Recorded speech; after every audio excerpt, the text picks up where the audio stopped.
Seja bem-vindo a mais uma edição do programa Fala Câmara Entrevista, espaço para a prestação de contas do vereador bauruense, recebendo hoje aqui nos estúdios da TV Câmara Bauru, vereadora Thelma Gobi, é vice-presidente da Câmara Municipal de Bauru e também a presidente da Comissão de Saúde da Casa. Vereadora, eu queria agradecê-la pela presença. Eu que agradeço, é sempre um prazer estar com vocês e com os nossos munícipes. Bom, primeiro aproveitar o mês de março, que é um mês aí dedicado às discussões sobre a mulher, mais do que homenagem, sobretudo para reflexão em cima dessa data. Na avaliação da senhora, uma das 3 vereadoras mulheres aqui da Câmara de Bauru, quais são ou quais deveriam ser as principais lutas femininas hoje no Brasil? A gente vê que as lutas são históricas, né? É da igualdade, do respeito com relação à violência sexual, né? Esses são fundamentais. E quando a gente fala da igualdade, é da igualdade de ocupação de posições, mas com a remuneração digna. O Estado de São Paulo, a gente às vezes não pode levar muito tempo como base. Se nós olharmos para a região norte e nordeste, daí nós vamos ver realmente a desigualdade que existe entre homens e mulheres. Nós vamos ver a desigualdade que existe em relação à opressão de gêneros. Se sairmos do Brasil e formos para os países de origem árabe, nós vamos ver quanto a mulher é limitada, né?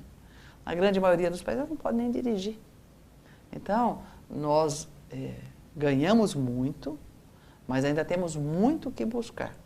Essa é uma luta incessante e eu acho muito interessante que nós, mulheres, lutamos pela igualdade.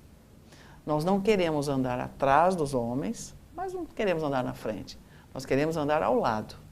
E essa soma de perfis diferentes, até mesmo a neurociência explica, geram grandes posições. A forma como a mulher encara os problemas é diferente da forma como os homens encaram. E essa simbiose, essa interação, ela traz soluções mais humanas e mais objetivas. Então é importante o caminhar junto, e é isso que a mulher vem buscando. Hoje nós temos uma representatividade feminina aqui no Legislativo Bauruense de 17%, são 3 vereadoras. Quais devem ser as ferramentas na avaliação da senhora para que se aumente essa representatividade? Olha, a representatividade ela tem que crescer de uma maneira natural. Quando a mulher estiver pronta para ocupar determinados espaços. E nós temos certeza que as mulheres estão prontas para ocupar esses espaços. Não vejo com bons olhos as questões das cotas e exigência de 30% das mulheres nas chapas. Essas cotas simplesmente serem preenchidas por exigências legais, elas não são interessantes. É isso que faz com que as mulheres tenham sempre um número menor de representantes, porque elas estão ali porque elas precisam estar.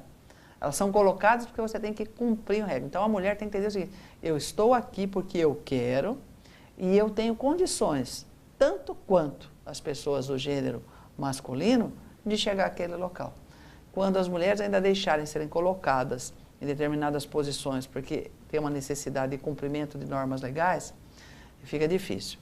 Você mesmo disse, hoje nós somos 3 vereadoras, é a primeira vez que a Câmara de Bauru tem 3, historicamente é uma, e já tivemos 2 e dessa vez 3. E a gente espera que no próximo pleito nós tenhamos 5. Nós somos 52% de todo eleitorado. E sempre estamos num patamar inferior. Isso mostra uma coisa, que as mulheres são discriminadas pelas próprias mulheres. Então nós precisamos quebrar isso. Porque se elas não fossem discriminadas pelas próprias mulheres, no mínimo nós seríamos em igual número. Então a gente vê que mulher não vota prioritariamente mulher. E nem deve votar prioritariamente. Mas a gente percebe que existe sim uma certa resistência de se votar na outra mulher. Isso faz com que nós tenhamos baixa representatividade.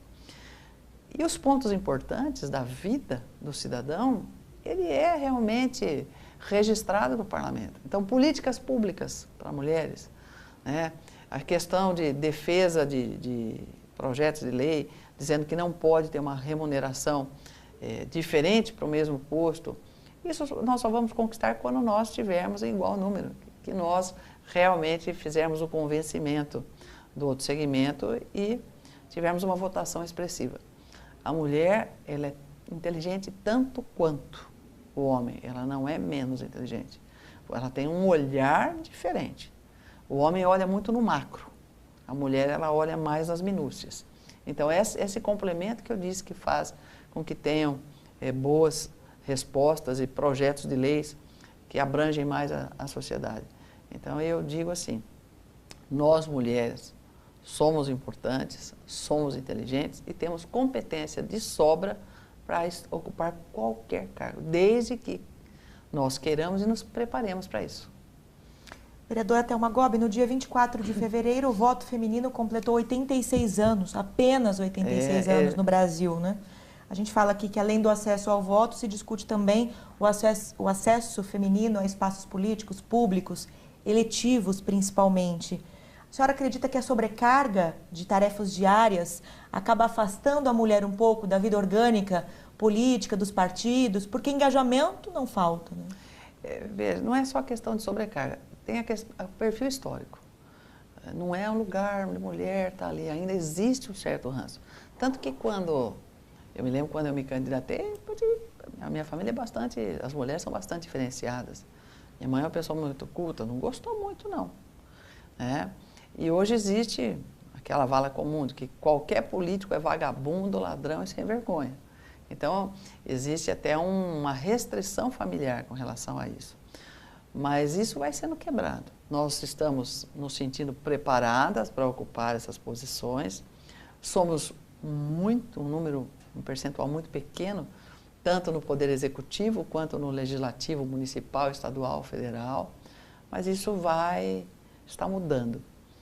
Nós não conseguimos mudar cultura do dia para a noite, não é estralando o dedo, é realmente demonstrando competência. E nós estamos demonstrando competência e vamos sim ocupar todos os espaços que nos são de direito e por competência. Vereadora, mudando de assunto agora, falando com a senhora aí como presidente da Comissão de Saúde da Câmara de Bauru, sobre o início do atendimento da pediatria na UPA Bela Vista, que começou agora no dia 3 de março. Existe a possibilidade, aí, inclusive confirmada pelo Executivo, do pronto atendimento infantil não voltar ao seu local de origem, que é o pronto-socorro central. Como a senhora vê isso? Veja, existe uma situação até cultural de termos o pronto-socorro infantil acoplado ao pronto-socorro central, numa área central da cidade.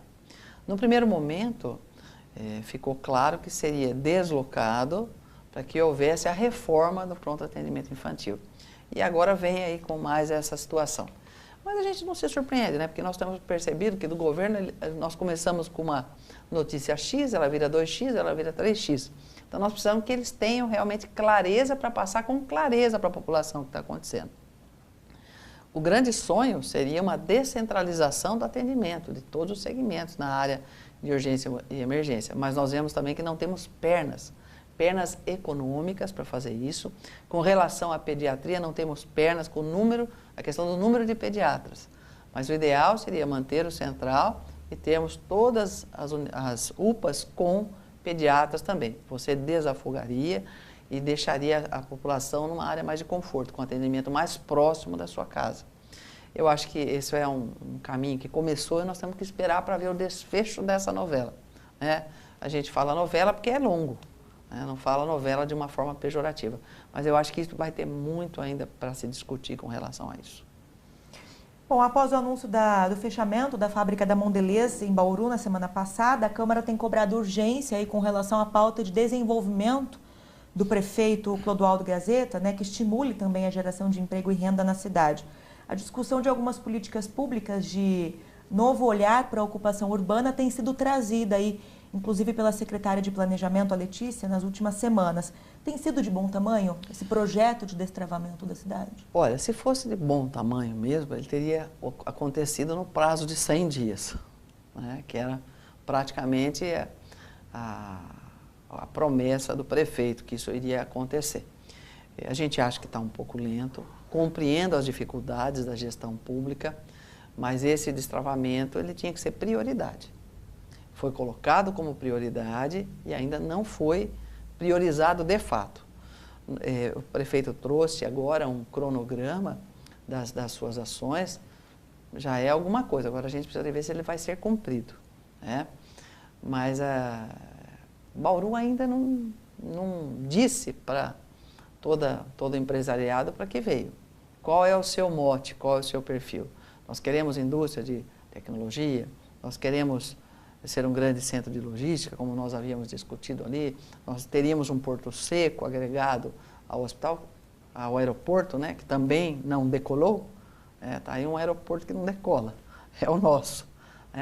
Então precisa ver e ir atrás. Não adianta ficar dando tiro para tudo quanto é lado, que não vai acertar ninguém. Você tem que ter um mote, um caminho, traçar toda uma estratégia para poder fazer a busca disso. Então eu não vejo isso ocorrer de fato. Eu vejo muita vontade, eu vejo muitos projetos. Eu ainda disse na tribuna que eu conheço muitas empresas que têm planejamentos estratégicos orçamentários maravilhosos, encadernados, lindos, mas que não saem do lugar. E conheço empresas que têm 5, 6 folhas de planejamento estratégico orçamentário e os efetivam.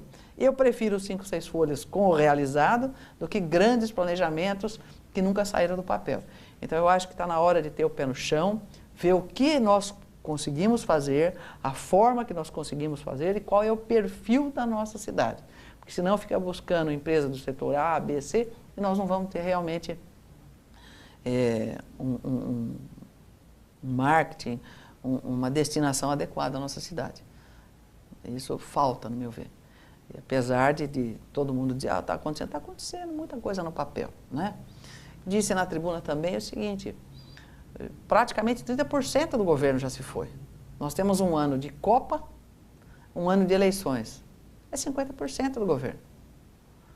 Nesses 50%, nós vimos bastante dificuldade pelo momento econômico, mas nós vimos também a perda da oportunidade. Na hora difícil, você consegue tomar atitudes difíceis. Eu não vi acontecer isso. Mas eu torço muito para que a cidade vá bem e já disse, tudo que for bom para a cidade, conte comigo.